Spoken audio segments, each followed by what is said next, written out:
ज़लज़ला आता है तो मेरे समेत पूरी कौम एक ही सवाल करती है कि किस दर्जे का था, 3.5 था, 5.8 था, 9.2 था, व्हाट्सएवर जो रेक्टर स्केल है।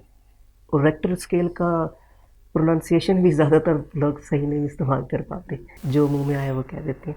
लेकिन उनको ये ज़रूर अंदाज़ा है कि एक ख़ास शिद्दत से ज़्यादा हो, 6 से ऊपर हो तो ये खौफनाक है, 3-4 है तो नहीं है।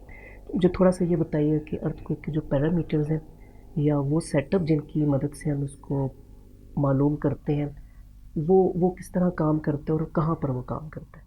आपका जो क्वेश्चन है उसको मैं 2 पार्ट्स में डिवाइड कर देती हूँ। एक पार्ट ये है कि अर्थक्वेक के जो पैरामीटर्स हैं वो हम हासिल कैसे करते हैं, और दूसरा इसका आंसर जो आपका क्वेश्चन है वो दूसरा ये आंसर होगा कि ये जो पैरामीटर्स हैं ये इनकी बेसिस पे हम फिर किस तरीके से लोगों को अवेयरनेस देते हैं कि ये इतना मैग्नीट्यूड है या ये पैरामीटर है तो इससे कितना डैमेज हो सकता है या कितना डिस्ट्रक्शन हो सकता है। पहला जो चीज़ है कि हम जो साइज़मोलॉजिस्ट हैं हम ये पैरामीटर्स हासिल करते हैं सर्टन टाइप ऑफ इक्विपमेंट से, जिनको अर्थक्वेक रिकॉर्डर्स और सेंसर्स कहते हैं।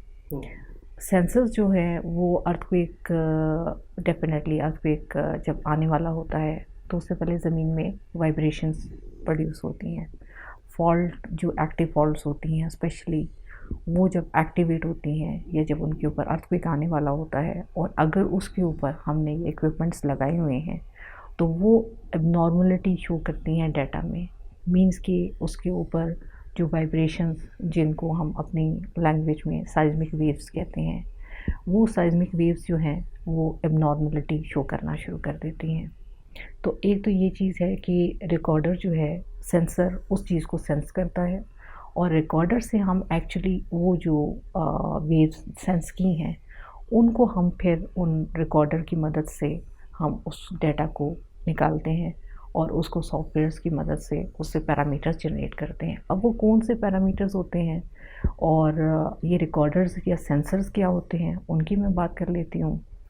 रिकॉर्डर और सेंसर्स 2 तरह के होते हैं। एक जो है वो वीक मोशन सेंसर्स कहलाते हैं जो कि स्मॉलर मैग्नीट्यूड की रिकॉर्डिंग के लिए इस्तेमाल होते हैं। अब स्मॉलर मैग्नीट्यूड की कोई ना कोई लिमिट होती है कि हम 3 को स्मॉलर कह रहे हैं, 4 को स्मॉलर कह रहे हैं या 2 को स्मॉलर कह रहे हैं। तो ये डिपेंड करता है जिस एरिया पे आप काम कर रहे हैं उस एरिया में आप जो पुराने अर्थक्वेक का डाटा है वो लेके उसकी बेसिस पे आप देखते हैं कि मिनिमम उसमें मैग्नीट्यूड अर्थक्वेक कितना रिकॉर्ड हुआ है। उसकी बेसिस पे थ्रेशोल्ड हम लगा देते हैं कि इस एरिया में जो स्मॉलेस्ट या वीक अर्थक्वेक्स हैं उनका थ्रेशोल्ड या उनका मैग्नीट्यूड ये है। फॉर एग्ज़ाम्पल इस्लामाबाद में अगर हम थ्रेशोल्ड देख रहे हैं कि जो स्मॉल मैग्नीट्यूड अर्थक्वेक हैं वो 2.5 तक आया है अभी से स्टार्ट से लेके अभी तक जो डाटा है। अब इसकी बेसिस पे हमने थ्रेशोल्ड 2.5 रख दिया और हमने कहा अब हमारा जो वीक मोशन सेंसर होगा वो 2.5 एंड बिलो रिकॉर्ड करेगा।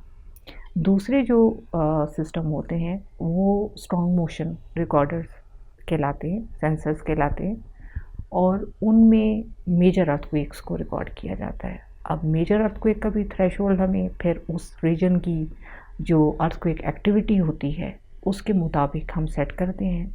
मीन्स कि वहाँ पे हमने देखा कि 7.8 का या जैसे कश्मीर में 7.6 का अर्थक्वेक आया तो हमने उसका थ्रेशोल्ड 8 रख दिया।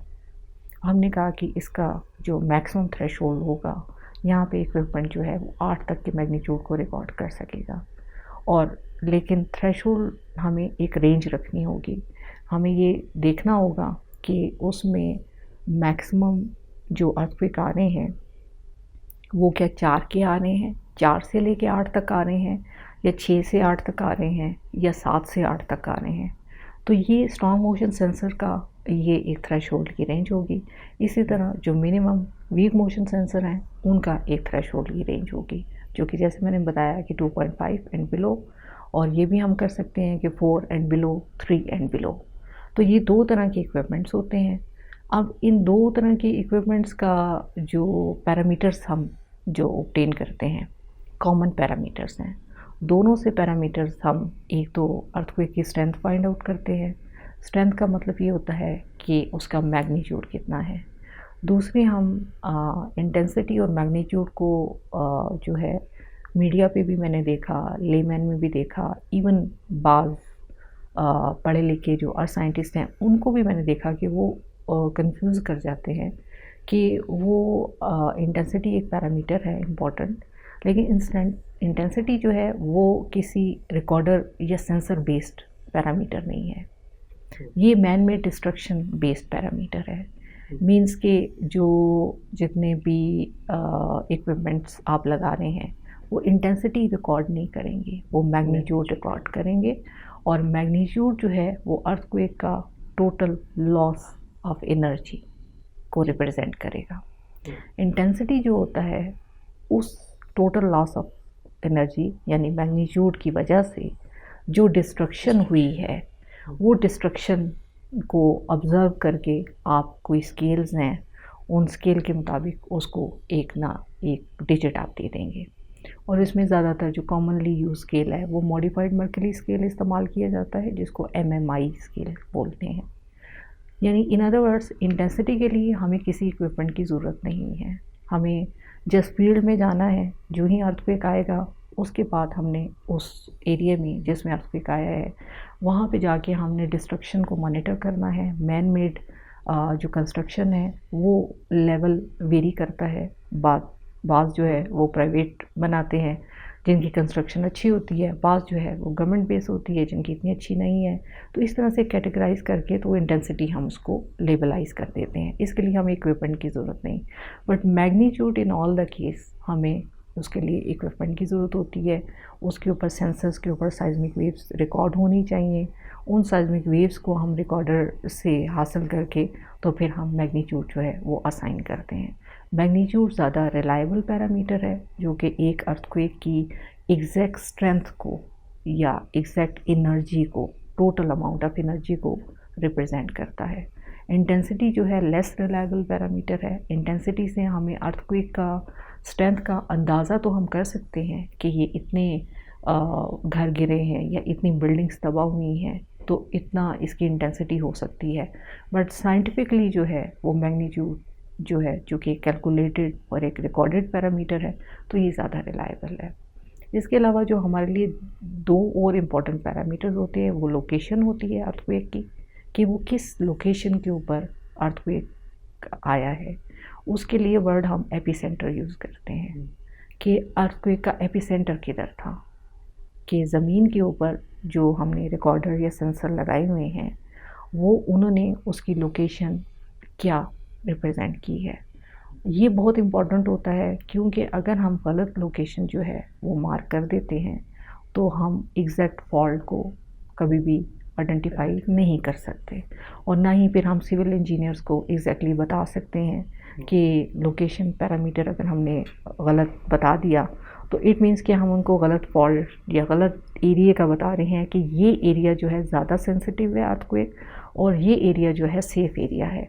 तो ये पैरामीटर लोकेशन का इंतहाई इम्पॉर्टेंट होता है जो कि हम किसी सूरत भी गलत नहीं दे सकते। तीसरा जो इम्पॉर्टेंट होता है वो है डेप्थ जो है किसी भी अर्थक्वेक की वो बहुत इम्पॉर्टेंट रोल प्ले करती है डिस्ट्रक्शन में भी और हमारी साइंटिफिक स्टडीज़ में भी।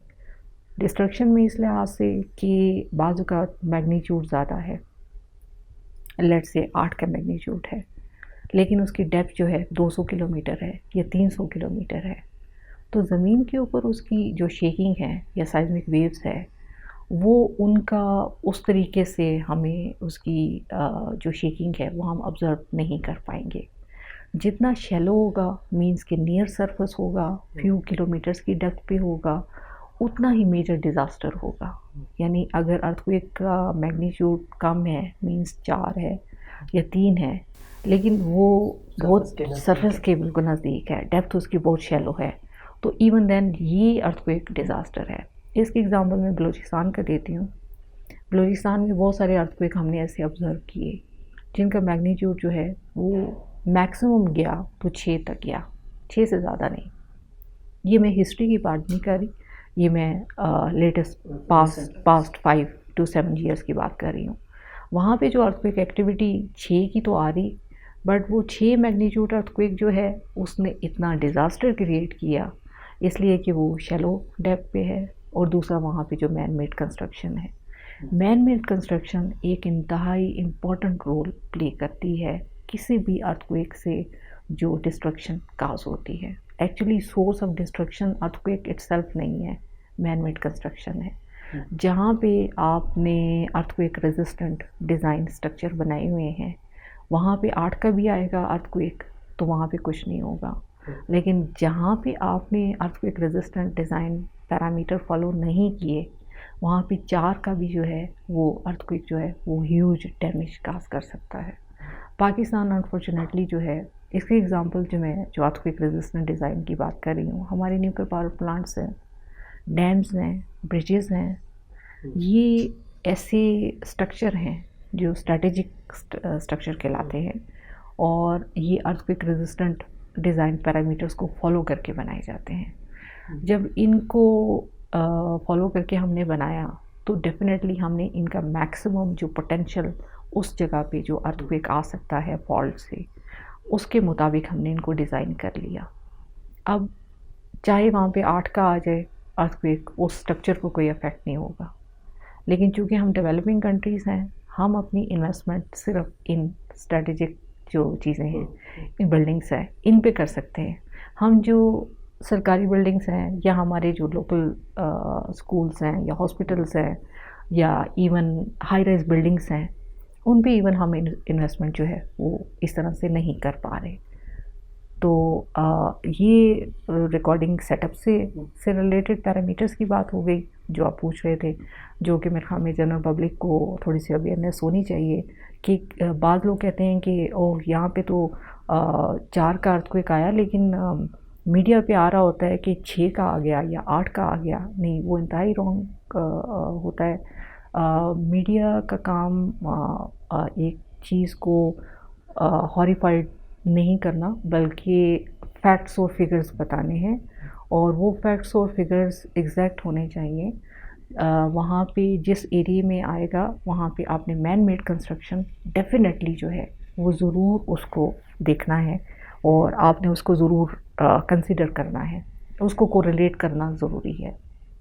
अदरवाइज़ ये अर्थक्वेक पैरामीटर्स हम साइंटिफिक रिसर्च में फ्यूचर प्रेडिक्शन के लिए तो इस्तेमाल ज़रूर करेंगे, लेकिन इमीडिएटली हमें जो सून आफ्टर अर्थक्वेक के बाद जो हमने वहाँ पे जो पॉलिसी मेकर्स हैं या जो इदारे हैं जिनको हमने डिज़ास्टर अवेयरनेस से रिलेटेड वहाँ पे रिकन्स्ट्रक्शन या रिहेबिलिटेशन के बारे में रिपोर्ट देनी है कि आप इमीडिएटली अब फ्यूचर में ये होने वाला है या ये एक्सपेक्टेड है मज़ीद इस अर्थक्वेक के आने के बाद, वो हम पे रॉन्ग उनको पिक्चर देंगे, जिसकी वजह से फिर वहाँ पे फ्यूचर की रिकन्स्ट्रक्शन और रिहेबिलिटेशन के जो प्रोग्राम्स हैं वो दोनों अफेक्ट करेंगे। कई सवाल मेरे जहन में आए थे लेकिन आपने उनका अपने गुफ्तगू में ही जवाब दे दिया। 2 चीज़ें मैं फिर भी पूछना चाहूँगा। एक तो आपने एपिसेंटर और डेप्थ की बात की।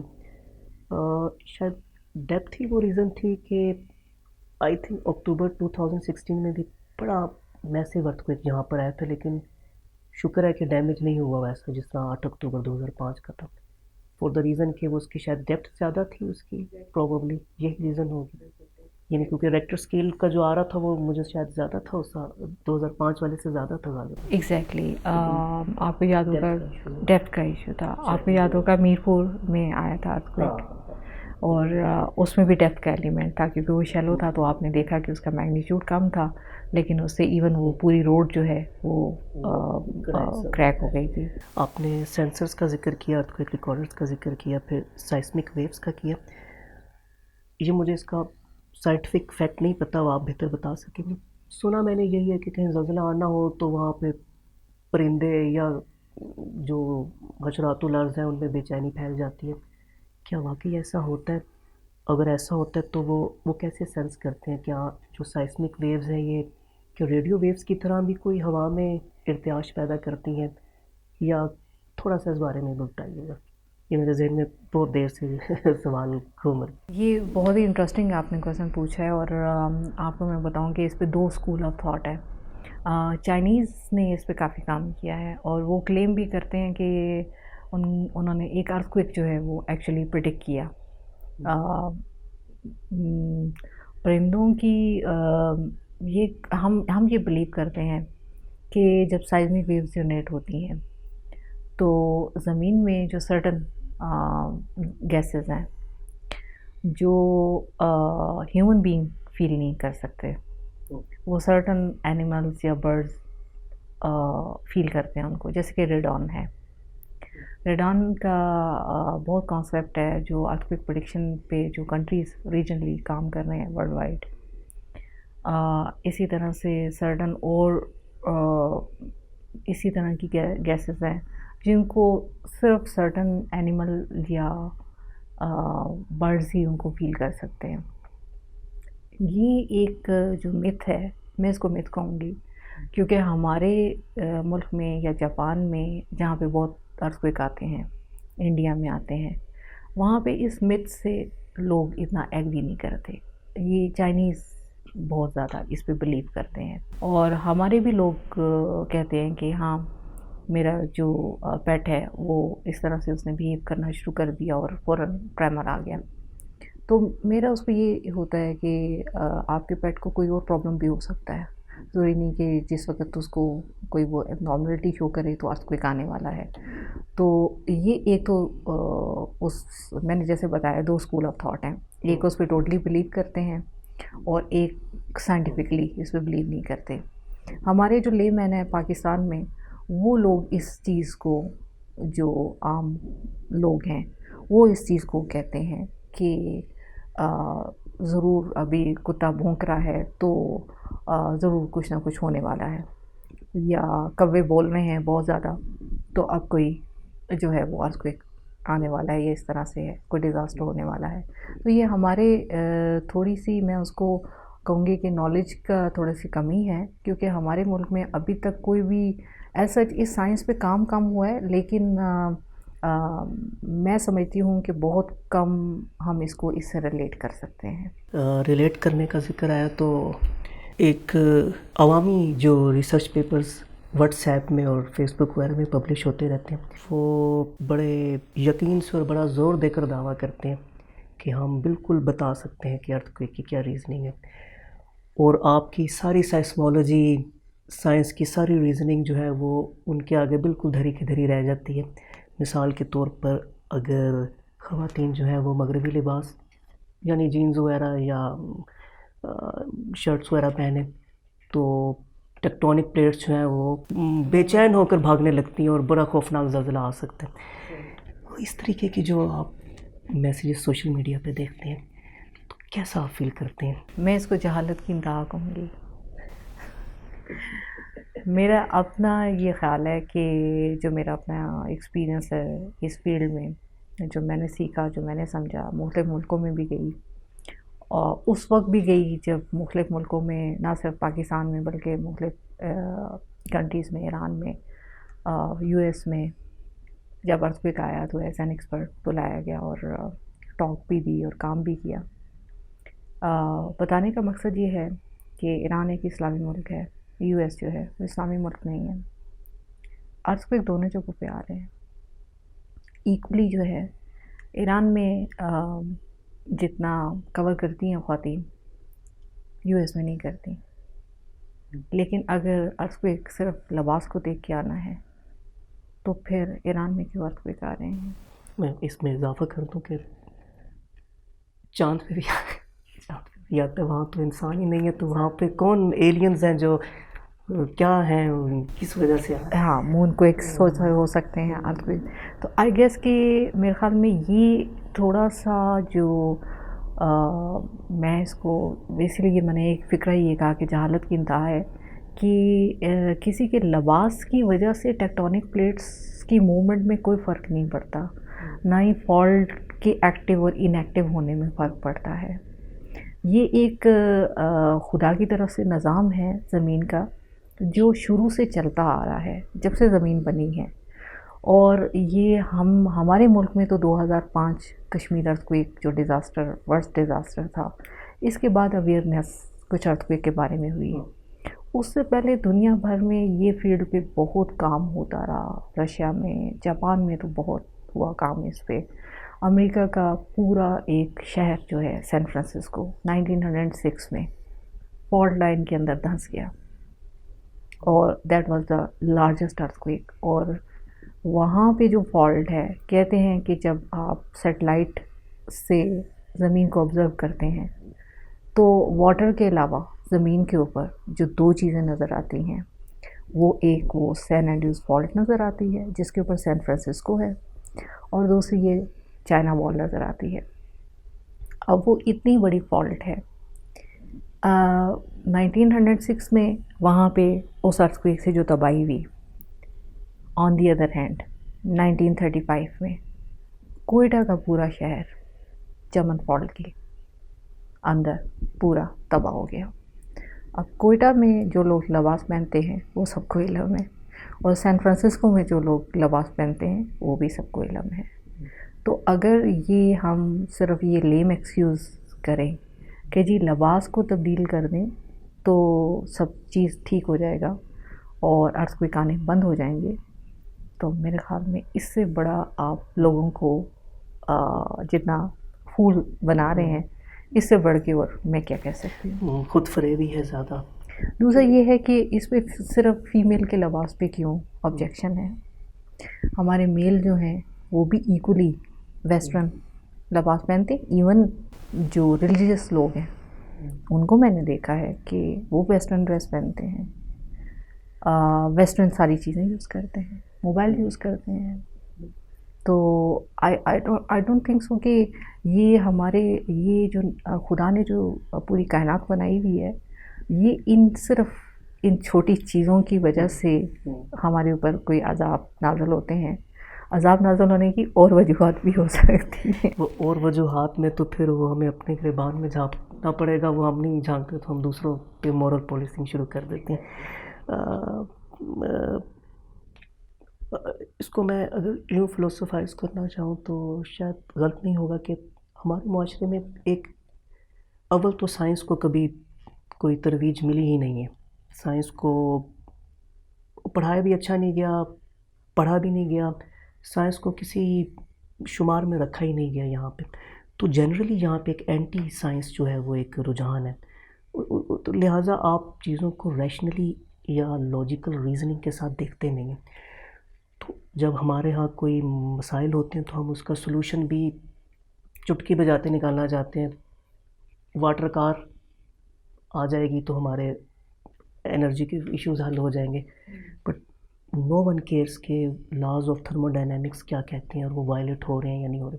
तो एंटी साइंस यहाँ पर जो है, और मेरा ख्याल है हमारी कोशिश होगी कि साइंस स्टूडियो के प्लेटफॉर्म से हम थोड़ा सा लोगों को ये शोर देने की कोशिश कर सकें। जो करने का काम है, जो हम लोग नहीं करते, आपने थोड़ा सा उसका जिक्र भी किया था, तो मैं उसको मैं चाहूँगा थोड़ा सा आप उस पर और बात कीजिए। वो है आपकी जो स्ट्रक्चर या बिल्डिंग कोड्स हैं। आपने कहा कि जो अर्थक्वेक रेजिस्टेंट डिज़ाइंस हैं वो आपके डैम्स में या जो आपके स्ट्रेटेजिक आपके मुकामात हैं वहाँ पर तो बन जाते हैं, लेकिन आम जगहों पे ऐसा नहीं होता, लिहाजा वो नुकसान होते हैं। अर्थक्वेक रेजिस्टेंट होना तो दूर की बात है, यहाँ पे तो निहायत नाकस मटेरियल इस्तेमाल किया जाता है, नक्शा भी मंजूर नहीं करवाया जाता। जितनी वर्टिकल लिमिट होगी मैक्सिमम, आपने उससे 3 गुना ज़्यादा लंबी इमारतें बनाई हुई होती हैं। तो हम तो कुदरत को भी आजमाइश में डालते हैं और फिर नुकसान उठाते हैं। तो प्लीज़ आप इस पे थोड़ी सी रोशनी डालिए कि ज़लज़लों से बचने के लिए बिल्डिंग डिज़ाइन क्या होना चाहिए या कौन सा मटेरियल हमें यूज़ करना चाहिए। हाँ देखिए, ऑलरेडी आपने इसके ऊपर बड़ी अच्छी बात की, और ये आपने मैं समझती हूँ काफ़ी कुछ ऑलरेडी एक्सप्लेन किया। मैं इसमें थोड़ा ऐड करना चाहूँगी। बिल्डिंग कोड जहाँ तक पाकिस्तान का तल्लुक़ है, 2005 का जब अर्थक्वेक आया तो फिर ये एक अवेयरनेस गवर्नमेंट लेवल पे हुई कि बिल्डिंग कोड भी होना चाहिए। और सबसे पहली बात तो ये है कि जब एक बिल्डिंग कोड बनाना एक पहला स्टेप है, उसको फिर इम्प्लीमेंट कराना एक सेकंड स्टेप होता है। फॉर्चुनेटली बिल्डिंग कोड बन तो गया 2007 में। उससे पहले एक बिल्डिंग कोड एग्जिस्ट करता था जो कि कोई 70s का था। और वो कोई अमेरिकन जियोलॉजिस्ट थे जो कि आए और जिनकी मदद से वो बिल्डिंग कोड बनाया गया। लेकिन वो कहीं जब 2005 में जब अर्थक्वेक आया और जब हमने उस पर काम शुरू किया कि देखें हिस्टोरिकली कि पाकिस्तान में बिल्डिंग कोड का क्या स्टेटस है, हमें कोई ऐसे ना मिल सका। बिल्डिंग कोड जब बना 2007 में उसको ऑफिशियली जो है वो नोटिफाई कर दिया गया और ये गवर्नमेंट ने भी कहा कि अब जो बिल्डिंग बनेगी वो इस कोड को फॉलो करके बनेगी। हम हमारी जो चीज़ें हैं वो सिर्फ पेपर्स तक महदूद रहती हैं। हम उनकी सेरेमनीज़ कराते हैं, हम उनकी इनॉग्रेशंस कराते हैं, उसकी इम्प्लीमेंटेशन नहीं करते। बिल्डिंग कोड बना, इम्प्लीमेंटेशन जो है वो ना होने के बराबर है। पाकिस्तान में जो है वो आपको पता है कि करप्शन बहुत ज़्यादा है। उन कंट्रीज़ में हमारा शुमार होता है कि जिसमें करप्शन हद से ज़्यादा है। कंस्ट्रक्शन एक ऐसा सेक्टर है कि जिसमें करप्शन का एलिमेंट बहुत ज़्यादा है। आपने जैसे बात की कि 3 स्टोरी हो या 4 स्टोरी हो, हमें जब गवर्नमेंट ने ये कहा कि कोई भी सिविल इंजीनियर या जो भी कंस्ट्रक्टर उसने बिल्डिंग कोड को फॉलो करना है हर एक बिल्डिंग के लिहाज से, लेकिन जब उसको फॉलो ही नहीं कर रहे, उसको बना ही नहीं रहे, तो हम फिर इस डिज़ास्टर को कैसे मिटिगेट कर सकते हैं? ये काम गवर्नमेंट का भी है और ये हमारा खुद अपना भी रिस्पॉन्सिबिलिटी बनती है, क्योंकि हम एक ऐसे रीजन पे हैं जिस पे अर्थक्वेक किसी भी टाइम आ सकते हैं। और अगर हम बिल्डिंग कोड को फॉलो किए बगैर कंस्ट्रक्शन कर देते हैं किसी भी वजह से, तो बाद में अगर अर्थक्वेक आता है, जैसे कि मागरा टावर उसकी एग्ज़ाम्पल है कि इस्लामाबाद में और कोई मेजर इतना मसला नहीं हुआ जितना मागला टावर में हुआ, और उसके रीज़न सबको पता है। तो ये अगर हम उसको इम्प्लीमेंट हम खुद भी गवर्नमेंट पे सिर्फ ना डालें, बल्कि हम कोई भी अगर हाई राइज बिल्डिंग बनाते हैं या कोई भी कंस्ट्रक्शन करते हैं तो हमें ये खुद भी देखना है कि हम इसको ज़रूर इम्प्लीमेंट करें। ये हमारी अपनी सेफ्टी के लिए ज़रूरी है, ये किसी और के लिए हो ना हो, ये हम अपने साथ ज़्यादती करेंगे अगर हम उसको इम्प्लीमेंट नहीं करेंगे। तो ये अब मेरे ख़्याल में ये दोनों तरफ से रिस्पॉन्सिबिलिटी बनती है कि एक तो अगर गवर्नमेंट कोई कॉलोनी बना रही है या गवर्नमेंट कोई जो है वो कोई स्ट्रक्चर बना रही है, तो उसमें गवर्नमेंट जो है वो जो है वो उसका है, लेकिन अगर प्राइवेट कोई है या आप अपने तौर पे कर रहे हैं तो आपकी रिस्पॉन्सिबिलिटी बनती है कि आप इस चीज़ को ज़रूर कंसिडर करें। क्योंकि जैसे मैंने पहले बताया कि पाकिस्तान में हर जगह पे अर्थक्वेक्स ने आना है। पाकिस्तान में कोई ऐसी जगह नहीं है जहाँ पे हम अर्थक्वेक को अवॉइड कर सकें, और कब आना है, कितने मैग्नीट्यूड का आना है, किस वक्त आना है, ये अभी तक दुनिया में नहीं कोई बता सके, तो हम कैसे बता सकते हैं। तो इसलिए हमें बिल्डिंग कोड के ऊपर सीरियसली तवज्जो देने की ज़रूरत है। इस तरफ हम तवज्जो नहीं देते तो हम फिर ब्लेम दूसरी तरफ शिफ्ट कर देते हैं, जो हमने थोड़ी देर पहले जिक्र किया। मॉरल पॉलिसिंग करके हम असल में हम अपनी करप्शन छुपा रहे होते हैं, अपनी बदगुमानी।